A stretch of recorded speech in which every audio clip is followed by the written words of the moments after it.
পরমারাধ্য শ্রী শ্রী বাবামণির রাতুল চরণে প্রণাম জানিয়ে এবং আমার সমস্ত গুরুভ্রাতা ও গুরু ভগিনীদের প্রতি সশ্রদ্ধ জয় গুরু সম্ভাষণ জানিয়ে আজকের পাঠ শুরু করছি।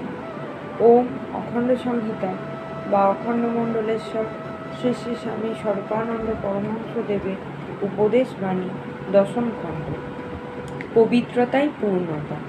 বক্তৃতা প্রসঙ্গে শ্রী শ্রী বাবামণি বলিলেন, পবিত্রতাই পূর্ণতা, নির্লভতাই ঋষিত্ব। তোমরা পবিত্র হতে যত্নবান হও। নিষ্কলঙ্ক চরিত্রই যথার্থ সৌন্দর্য।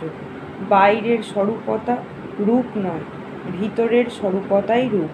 সেই রূপে তোমরা রূপবন্ত হও। ভগবানের নিকটে এইটি তোমাদের প্রার্থনা হোক।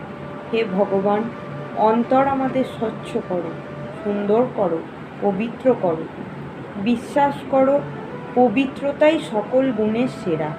এই একটিমাত্র সদ্গুণ থাকলে জগতের অন্য সকল গুণ থাকুক বা না থাকুক তাতে কিছু যায় আসে না। অথবা সত্য করে বলতে হলে একথাই বলতে হয় যে পবিত্রতার যদি অধিকারী হতে পারো তাহলে নিখিল গুণগ্রাম আপনি তোমাকে আশ্রয় করবে।